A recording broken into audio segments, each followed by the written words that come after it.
And in the same way that the father, Abraham, behaved in a problem of consequence, ganun din ang nangyari kay Isaac. So, para ma-avoid niya yung problem of possible killing, he had to contrive the story.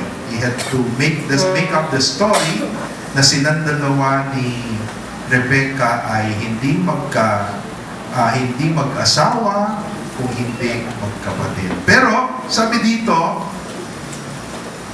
Abimelech saw in verse 9 that there was something different between Isaac and Rebecca. Yan, diba? Oh. Diba? Obvious naman, no? Oh. Kahit sa inyo, alam nyo, diba? Alam nyo kung yung kausap ng kaibigan mo ay siya na nga. No? Sila na nga. Diba? O naghaharutan lang sila magkaibigan. Mahilig kayo bumasa niyan eh. Diba? Even from afar, you see the behavior. So dito, kita ni Abimelech na iba yung relationship ni Isaac at ni Rebecca. So pinatawag niya si Isaac. Sabi niya, mali yata yung kwento mo, hindi mo naman kapatid dyan eh. No? Asawa mo. And at that instance, Isaac of course had to admit the proper relationship and admit also the reason why he did it. No? Sabi niya, I'm afraid for my life. But Abimelech was saying, don't you know, because of what you have done, you have actually exposed us to danger. Why? Because if anybody would have taken Rebecca for a wife, that would be a case of adultery. And the people believe that in that particular instance, magkakaroon ng consequence. Hindi lang kay Abimelech, kung hindi to the whole tribe of the Philistines. So, sabi ni Abimelech, you have exposed us to danger. You better go away. No? And of course, Isaac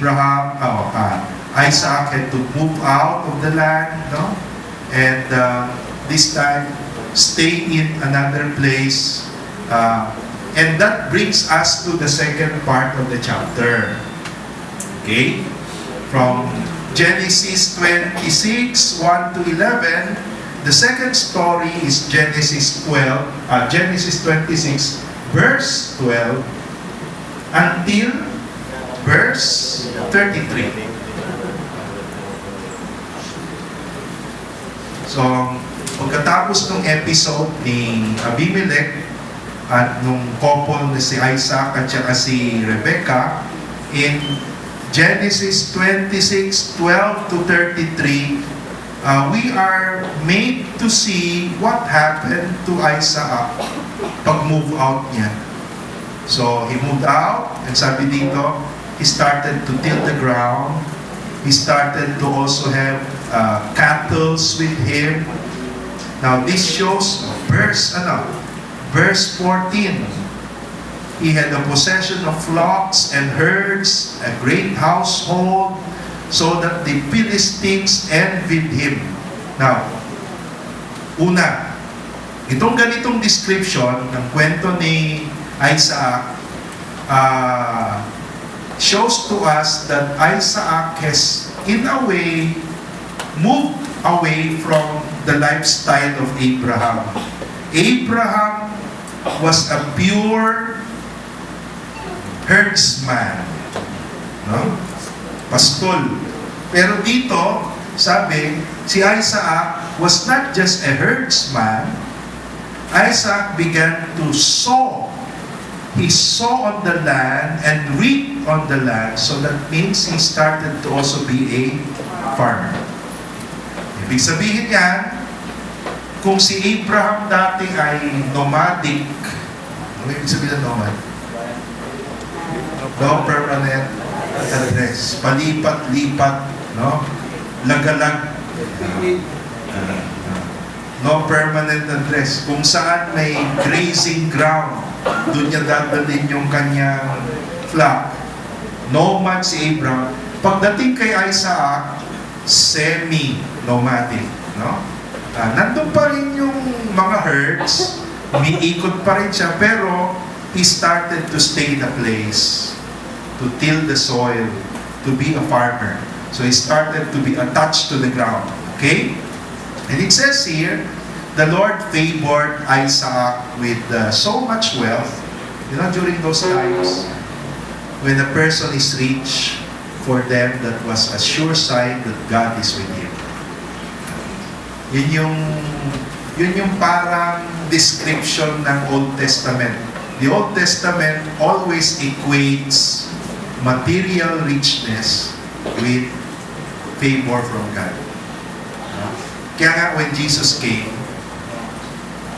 people who were poor were marginalized because they were thought to be under punishment. You are poor because you're being punished by God. So, and Jesus had to let people understand na it was not so. Yeah, he had a different strategy with the poor. Pero yung background ng Old Testament. Sa Old Testament, when you're poor, you are cursed. When you're poor, you are under punishment.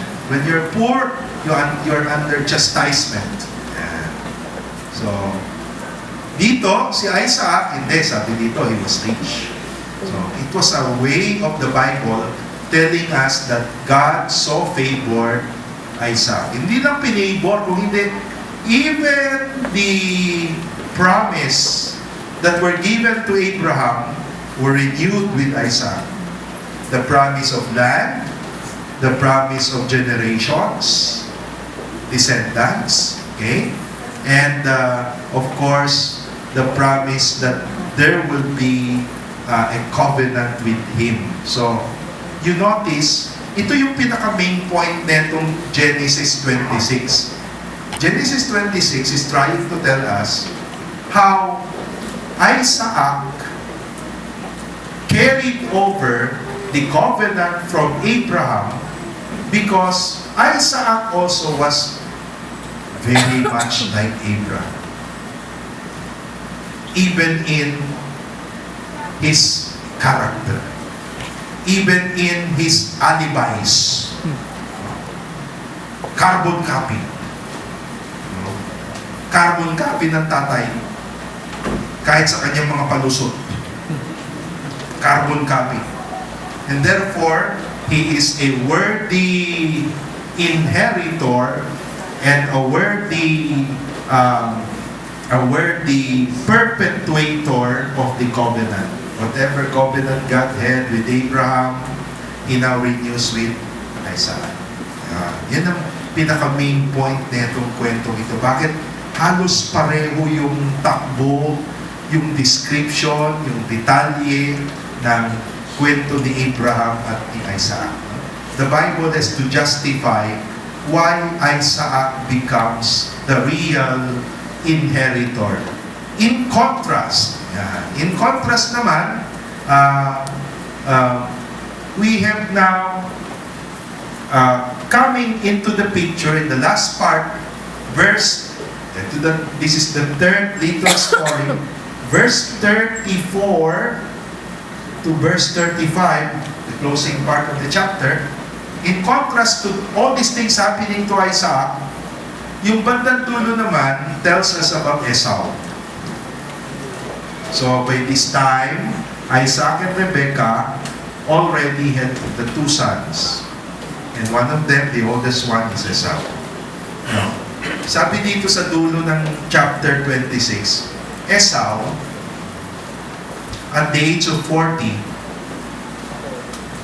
why 40? 40 kasi is, for the people of the Bible, 40 is a perfect cycle. No? So, you always hear that word, life begins at 40. That's biblical. It comes from the Bible. No? So, at the age of 40, Sabi doon sa dulo ng chapter, itong si Esau, yung anak ni Isaac, started also to put up his family. But in contrast, take note, he begins to marry and have 2 wives. Isaac had only 1. Abraham had 1 wife, but he had several other concubines. But Esau would have 2 wives. But the worst is, saan nanggaling yung wives? Look at your Bibles. Ano ang passport ng wife? So, sabi dyan, yung dalawang wife ni Esau, si Judith at si Basemath. By the way, when you read biblical names, you read them as they are spelled. That's the safest way. So, you don't read Malachi. That's Malachi. So, Malachi. So, Judith and Basemath, both of them were not Jews. Both of them were not coming from the bloodline.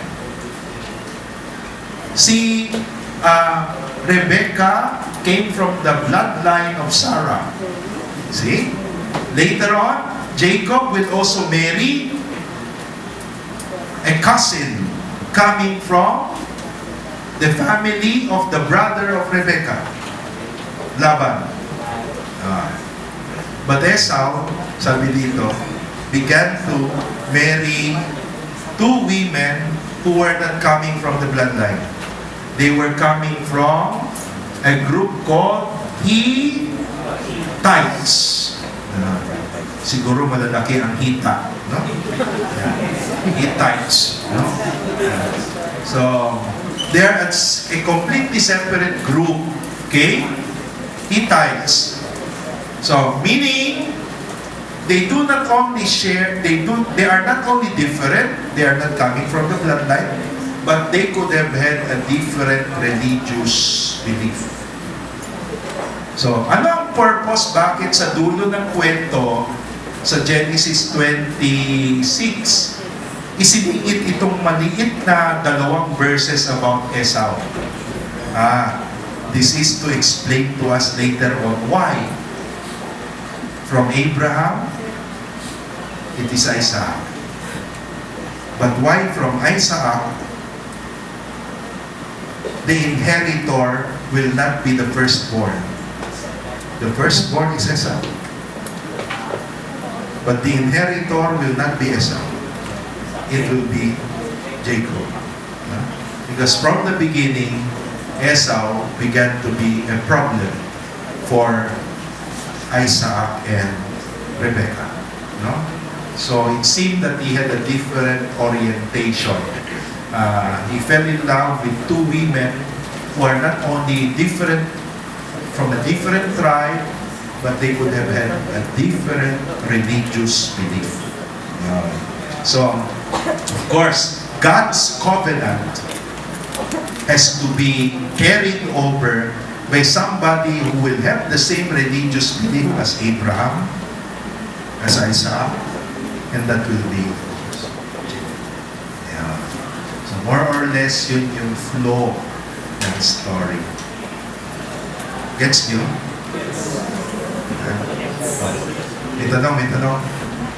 May tanong sa details. Interesting magbasa ng Bible eh. Interesting magbasa. Huwag nyo lang basahin, intindihin nyo. Intindihin nyo. At kung meron kayo hindi maintindihan, dali lang naman sa inyo, Google nyo na lang. Sino ba ito si Abimelech? I-Google mo kung sino yung Abimelech na yan. Para malaman mo kung anong background niya. Okay, now, a very important part of Bible study is not only to read and understand, but it's also to get the lesson. Kasi sabi natin, Word of God, di ba? If the Bible is the Word of God, then we have to end the Bible study always with the lesson. Okay? So, what possible lessons can we get from this story that we have tonight, Genesis 26? What could be some lessons to take in life? No? Hindi lang about a relationship with God, but lessons of life. See, when we speak about the lessons of the Bible, they are not only lessons about God, but they are also lessons about life. No? So, the Bible is about God and us. No? So, okay. Several things. Una, I think when we try to look back into what we have read, what we have understood, what we have studied, number one lesson that we can get tonight, my dear friends, is that whenever we speak about human life, yung buhay ng tao, yung buhay natin, yung buhay na kinalalagyan natin, our life consists of cycles. We live in a cycle. We live in a cycle. It's interesting, if you know your family story, try to look back to your family story. And you would be surprised to see how there is a cycle in the family story. May cycle. Ay, kaya pala may mahilig magsugal sa pamilya. Meron palang